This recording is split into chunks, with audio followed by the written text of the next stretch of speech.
What happens when a white-tailed spider meets the shadow world's cellar spider? Someone will disturb the peace.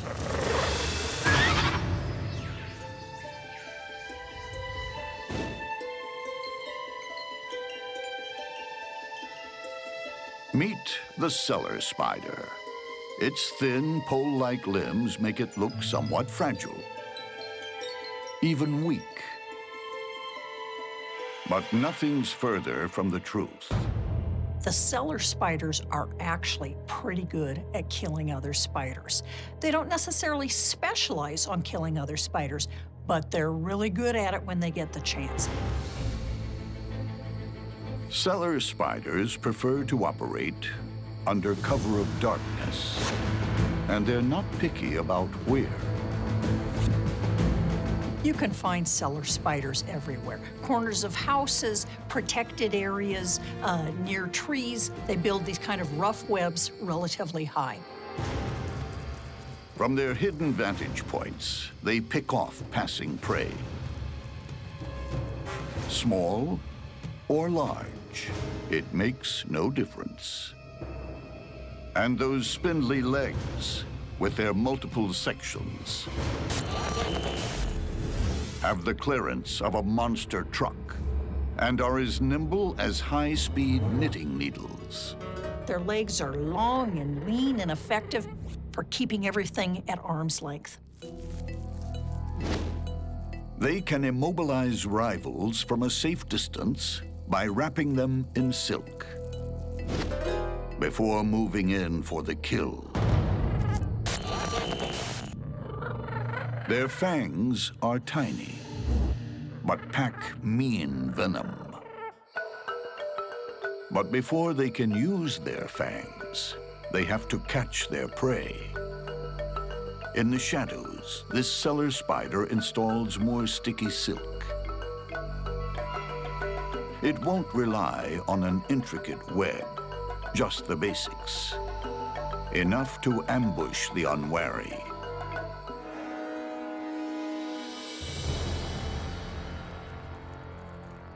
Elsewhere on the rocky outcrop, another spider prepares for action. Compared to the cellar spider, she's a bruiser. The white-tailed spider. The white-tailed spider is a wandering assassin. This deadly stalker lurks in the shadows. The white-tail is a master spider killer. She's 3 times the weight of the cellar spider. In Spiderland, she's a super heavyweight fighter.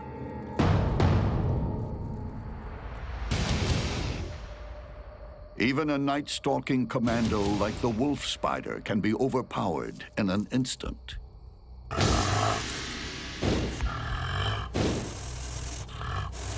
The white-tailed spider's main weapon is surprise. It rushes out of the shadows to deliver a fatal bite. The whitetail pumps digestive juices through her victims, then sucks them dry.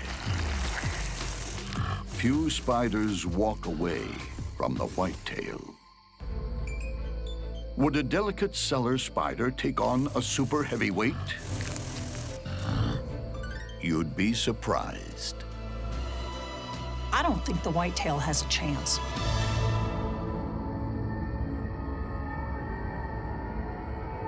These are the shadowlands of the bug world, hidden places where dirty deeds are done under cover of darkness. This white-tailed spider is looking for an easy kill. She's checking out a rock ledge. That happens to be a cellar spider's home. And the delicate homeowner will defend its territory to the death, no matter how huge the invader. The cellar spider starts a war dance. One of the things that cellar spiders do to avoid being attacked by predators is they swirl on their legs.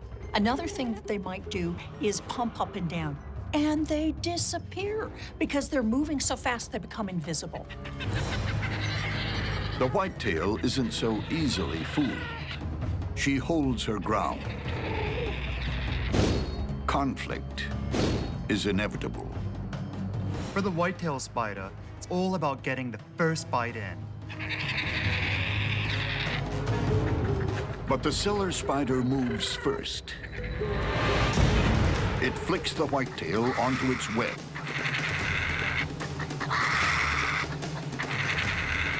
The whitetail tries to regain its footing. But the cellar spider goes into silk spinning overdrive. From a safe distance, its legs lasso the whitetail 6 times every second. But the whitetail is strong. She keeps breaking free.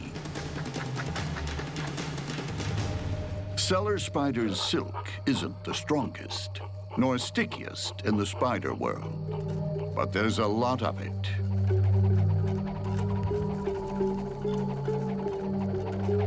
And every throw counts. Hundreds of silk ropes entangle the whitetail. In a desperate last effort, she tries to slash her way to freedom with her huge fangs. The whitetail spider will use its fangs to cut through the silk. If it can get out, it'll run for its life. But the cellar spider counters, hoisting her victim higher.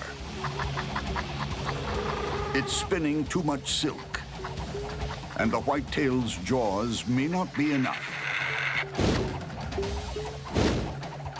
Thousands of silk ropes finally immobilize the whitetail.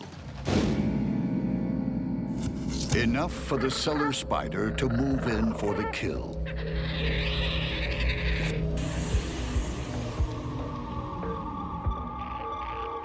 It delivers its deadly payload and leaves the venom to do its work.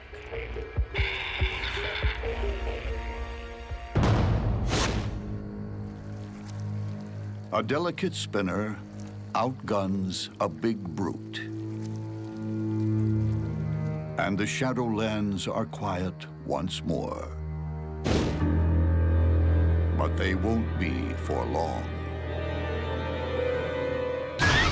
When a wolf spider meets a Sydney funnel web spider, it's a deadly contest between the old and the new.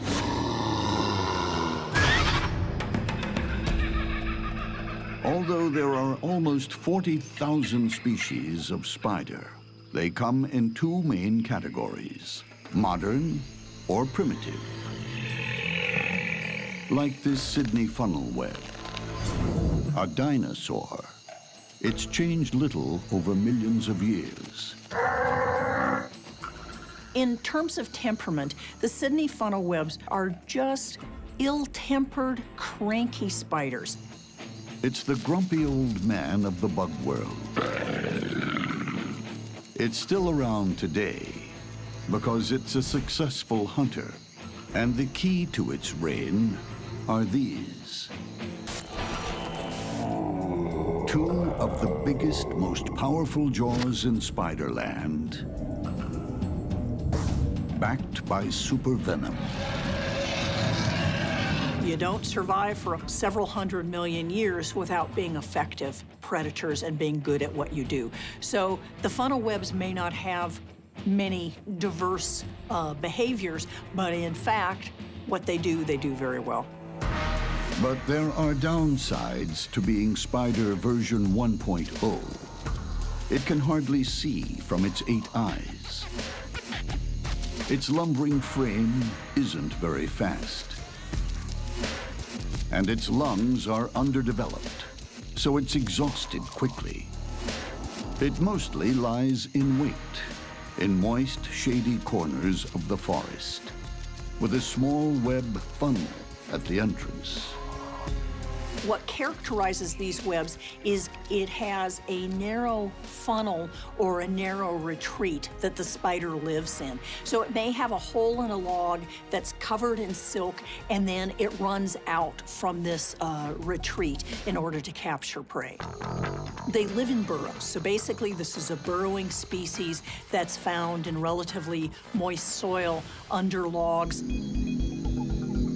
One of the ways that funnel webs are found is that people are digging in their garden and inadvertently open up the burrow of a funnel web and they start wandering around. And you've got to hope that it isn't a male funnel web. Now, what's important to us in this situation is that males are 5 or 6 times more venomous than the females are.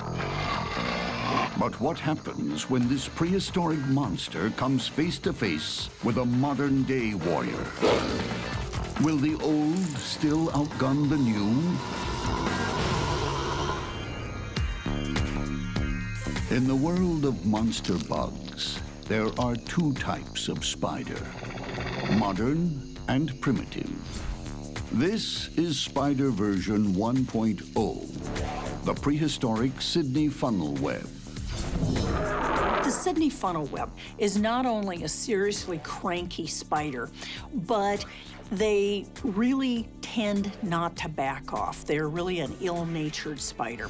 Their fangs are oriented parallel to one another, and so they strike down. And the way the funnel web does this is it rears its carapace up and then strikes repeatedly down with enormous force.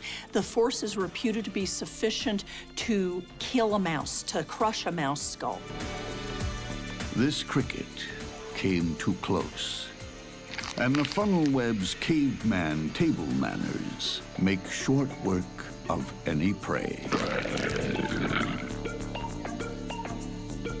While it may be showing its age, the funnel web is always ready to take on newcomers. This is spider version 2.0, evolving much later. The modern wolf spider is faster, stronger, and loaded with stamina. The wolf spider is so fast on its feet, it can cover 2 feet in a single second. That would be the equivalent of me doing a 100-meter dash in 1 second. With state-of-the-art eyes, nothing escapes its attention. The wolf spider has 4 large eyes on the top of its head, but also has 4 smaller eyes coming across in a row on the front. This gives it fantastic night vision and some of the best vision of any spider. It's like an Olympic athlete that wins gold not just for the 100-yard dash, but for the high jump as well. The wolf spider is capable of jumping 8 inches, even onto vertical surfaces. This would be the equivalent of me being able to jump 100 feet in the air. But this is no recreational hunter. The wolf spider is a killing machine, and it kills to eat.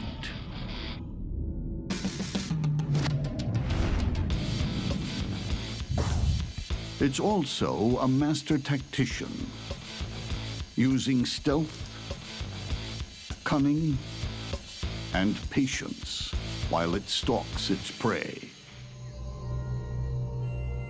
The wolf spider is a prowler, a ground hunter who wanders around in the dark.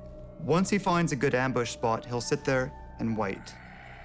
And once he sees a good prey animal, he either jump on it or chase it down.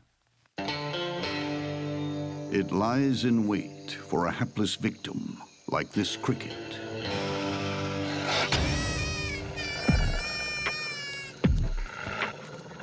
He is fast and powerful, basically the cheetah of the spider world. He hits his prey so fast and so hard, they literally get bowled over. Sharp-eyed, fleet-footed, packing powerful venom, the wolf spider is a major upgrade from its primitive cousin. Though it can outstalk and outrun any contemporary, sometimes it has to face off with its prehistoric past in a test of evolution. The wolf spider's best defense is his ability to outrun or outjump pretty much anyone. Although wolf spiders are faster, wolf spiders have vision on their side, I don't think wolf spiders are as intrinsically tough and ill-natured as a Sydney funnel web is. It's a full moon, and the wolf spider is on the prowl. Night vision and advanced weaponry ready to go. Also on the offense, a funnel web, its legs sensing the slightest movement on its trip lines.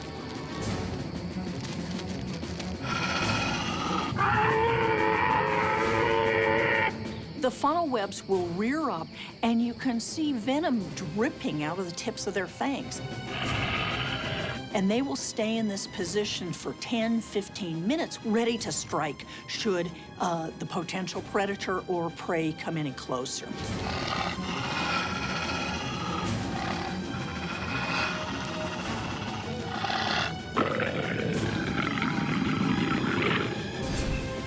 The encounter quickly turns into a standoff as two killers, close enough to touch, weigh their next move.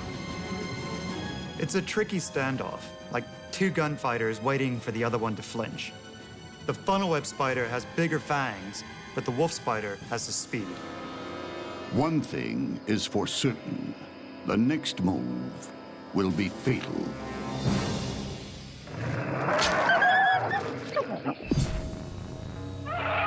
The funnel web strikes first.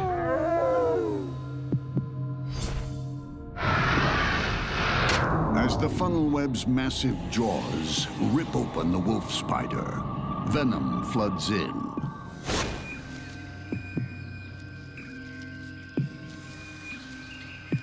Today, old beats new. Ancient history wins the day. Although dinosaurs never made it to our present day, it's a different story in the bug world. Here, living history proves that new isn't always better.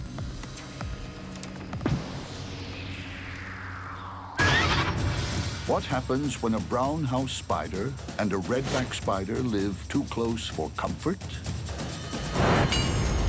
The neighborhood will never be the same.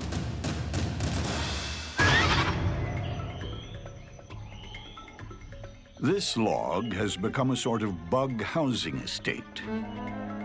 Residents come and go. Visitors drop by, get eaten. Suburban life goes on. Sometimes you'll have several animals sitting in very close proximity to each other, where it's a bit of a standoff. I can kill you, you can kill me, who's gonna make the first move? This redback is tolerating a neighboring brown house spider. They're actually biological cousins, but keep to themselves, even though it's hard to tell whose web is whose. And they'd be aware of each other by vibrations in the web. And so they'd be threatening one another with vibratory threats so that the other spider would know that they were there. But if one of the spiders didn't back off, definitely a situation where conflict might occur. The redback has snared a beetle, 10 times her own weight.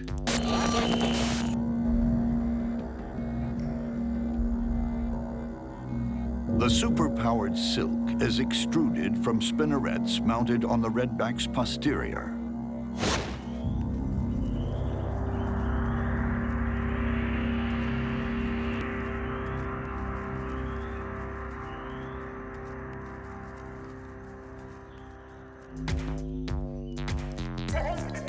Her web is one of the stickiest and strongest in the spider business.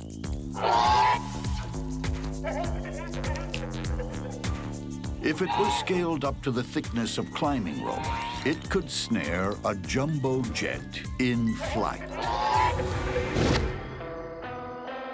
Next door, a brown house spider has her hands full. She's landed a supersized meal with a dangerous kick.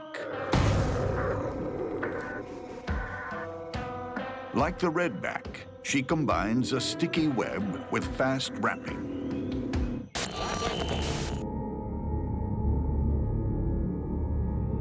It sets up trap lines in its lair.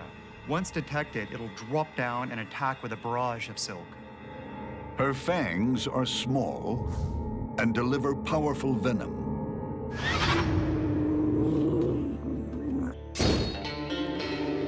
But this time, she may have bitten off more than she can chew. Another neighbor, a fellow brown house, thinks the grasshopper is in her web. It's a neighborhood dispute that's about to turn ugly. You've got spiders that are eating the same prey and are competing for food in a relatively small space. And at some point, these animals are going to come in conflict. Neither brown house has any intention of backing down.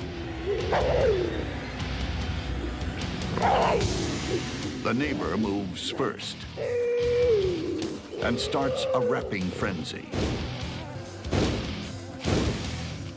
Not only has she lost her meal,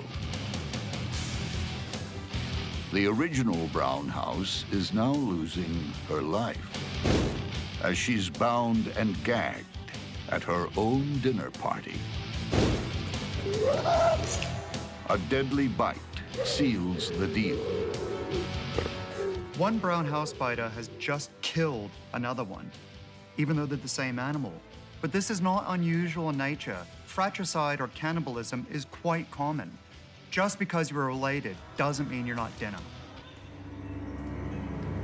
But the neighborhood dispute is about to escalate as the Redback from next door joins the fray. Given that they're close to one another, this face-off is going to end in the death of one of these spiders. But which one? That's up to chance.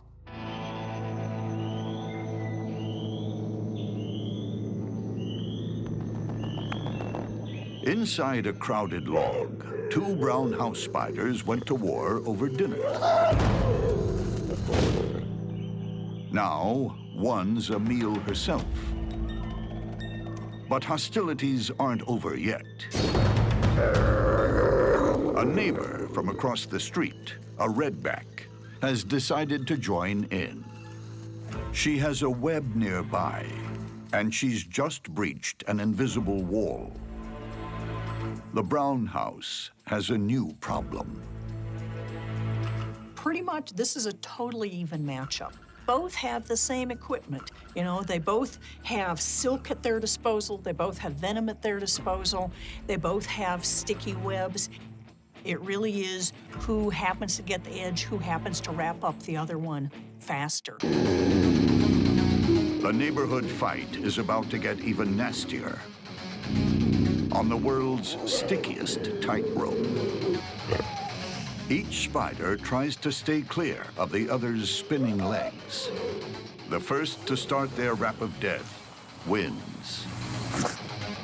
They're so evenly matched, the tiniest false move will spell disaster. The Redback puts 1 foot wrong. She's stuck. Seizing her chance, the brown house spins furiously, wrapping her opponent's legs. The brown house spider's most deadly weapon is its silk. It has these long, combed legs that it can use to throw it forward like a deadly crochet. With all her strength, the Redback can't break free. She's cocooned alive.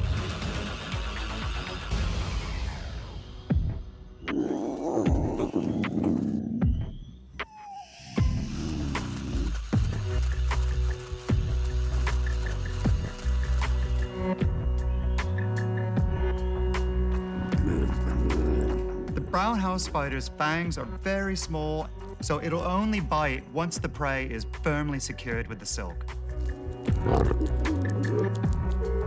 The brown house has already had her appetizer.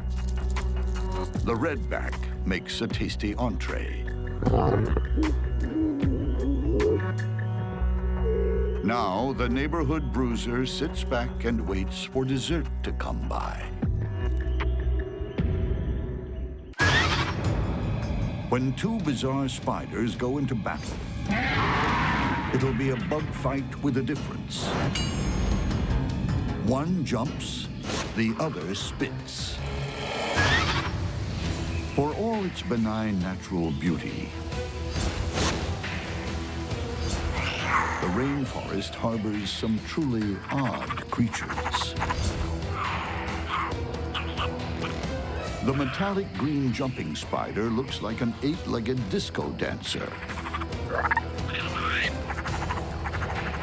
But it's an agile, spring-loaded killer. Jumping spiders typically make the largest leaps to get from one location to another. When they're getting ready to attack, they'll use much smaller leaps so they can aim with absolute precision and get the bite in that perfect spot. The jumping spider might be tiny. From end to end, no more than a thumbnail. What it lacks in size, it makes up for with sheer athletic ability. And it's got something else. Brains. Jumping spiders display a level of awareness that is remarkable, far beyond most other spiders or bugs. They're intelligent and inquisitive, but most remarkably, they can adapt their hunting as the situation changes. It has all the animal cunning of a jungle cat. Jumping spiders are sometimes referred to as 8-legged cats, mostly because of their very large eyes, but they're also very feline in their predatory behavior. They'll stalk their prey, they'll circle it, they'll leap onto it and then bring it down with their fangs. In the human world, stalking is a crime. In a bug's world, it's a skill that puts food on the table.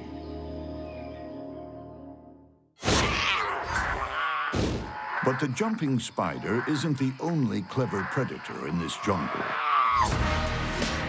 There's a serious rival, the only creature on planet Earth that spits deadly silk from its fangs. The spitting spiders are generally pretty small, shy spiders. They've got 6 eyes, which is relatively unusual. And they've got an absolute unique weapon, and that's the ability to spit silk. They rear up, they start vibrating their fangs, and then ejecting silk out of their fangs. It's really sticky. It contracts and effectively just pins an insect or another spider down to the ground. Most spiders have silk glands in their abdomens, but the spitting spider comes with reinforcements. 2 extra glands in its oversized head. The spitting spiders have modified their venom gland. The front of the venom gland produces venom the same way in other spiders, but the back end is modified so that it's producing a combination of glue and silk. The deadly concoction is about to be unleashed on this unsuspecting cockroach. So fast, the human eye can barely see it. The sticky silk shoots out and pins the cockroach to the bark. It'll come in and sting the prey very rapidly and then back off and wait until the venom actually works on the roach. A cockroach isn't much of a foe. For a spitting spider, it's just food. But it's a different matter when the food can fight back. While the jumping spider might look like it's missed its calling as a disco dancer, this is not a wimp. If it can get into a position to attack the spitting spider, it will.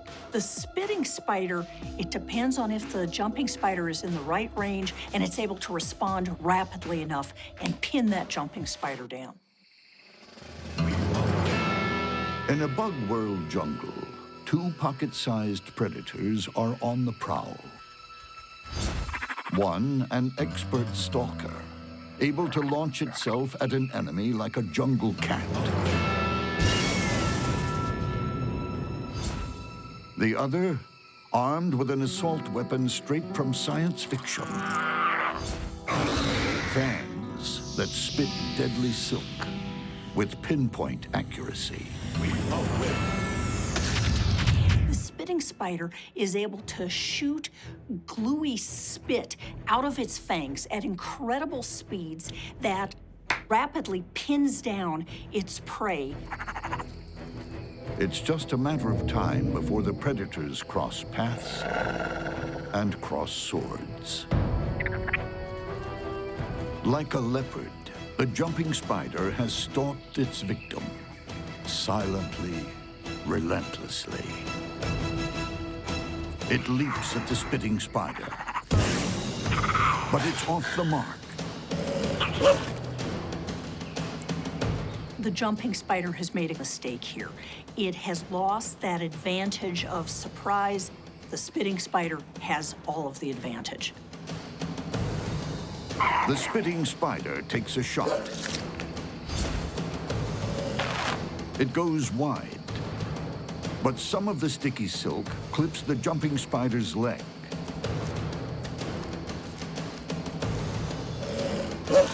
And the spitting spider fires off another round.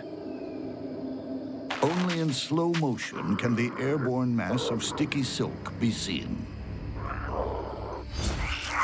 As the jumping spider is glued flat in the fork of a branch, the spitting spider comes in to administer the kill shot. This just shows how important it is to get it right the first time. If you don't, there's a really good chance you won't be around to fight another day. The jumping spider will never jump again, as its insides are sucked out. All that remains is the solitary reminder to look before you leap. Who gets the spoils when a white-tailed spider tries to evict a black house spider? One thing's for sure, no one will leave without a fight. Like us, some bugs invest a lot of work in their home. This black house spider has found just the right hole in just the right tree. Then added improvements. A vast web around the entrance, superglued to the surrounding bark. Anywhere that they're able to find good supports for their webs provides them with some retreat area. This is where they build. And so building in trees, building next to houses, it all works. Its seclusion is no accident. The black house spider is a master of ambush. Dinner is always home delivered. Victims, like this unsuspecting cockroach, have no idea they're even on the menu. The web looks ramshackle and ineffective. Quite the contrary. It's like an elastic minefield. It's silk that can stretch 400 times its length. It's really, really stretchy silk, and there's a lot of it. If you've got a small insect that has hooks, it has little spines on its legs, it really gets entangled very easily in the silk, and as it's trying to push itself away, it gets more and more entangled in the silk. The lightest touch on the silk transmits straight to home base. Black house spiders really are completely attuned to vibrations. They're not using vision to find their prey or to avoid predators. It really is this acute sensitivity to vibrations in their web. Few creatures see this ambush coming.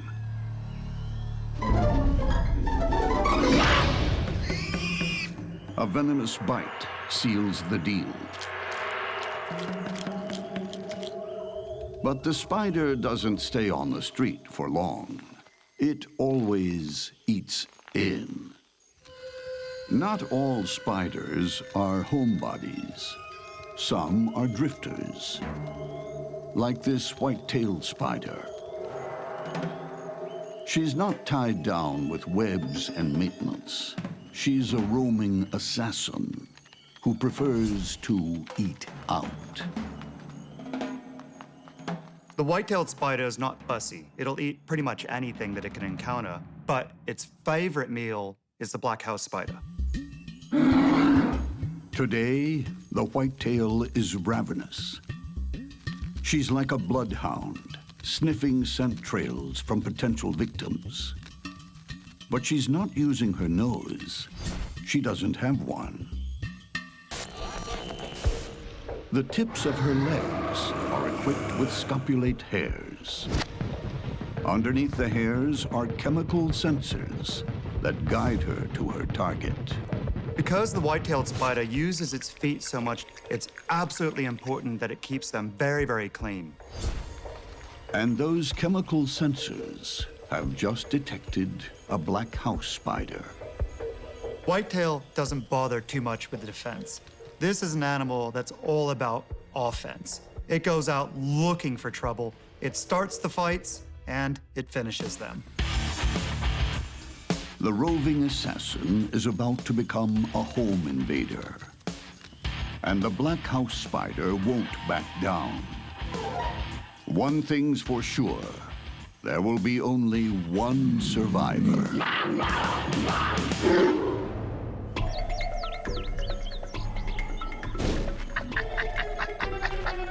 This white-tailed spider is cruising for dinner. She has no web, no family ties, no fixed abode.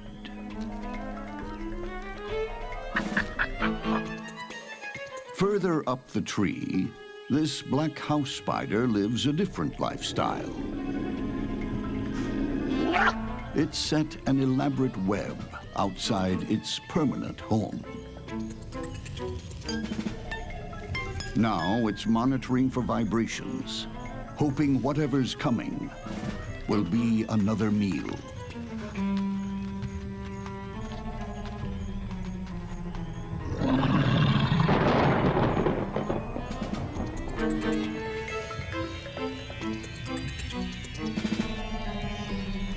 But the whitetail has an ingenious plan.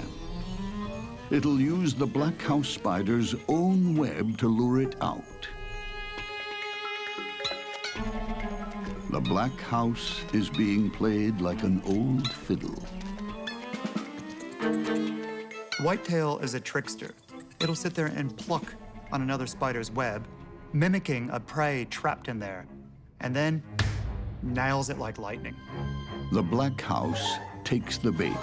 It's expecting an easy meal, but it finds a mortal enemy.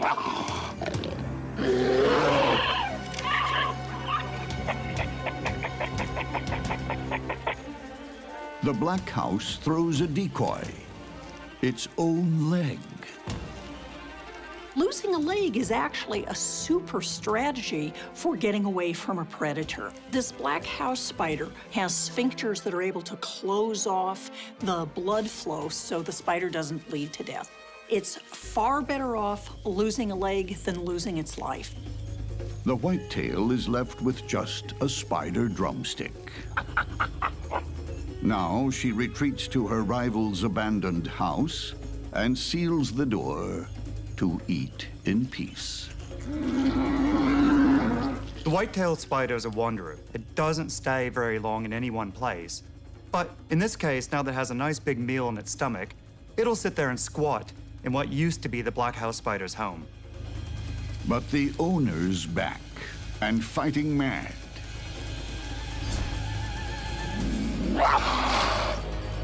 It plans to repossess its house.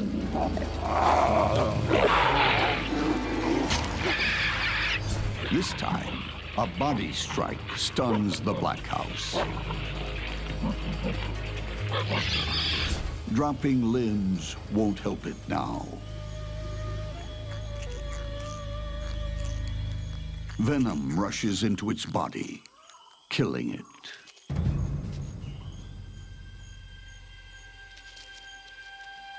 There's one final indignity. The black house spider will be consumed in its own home.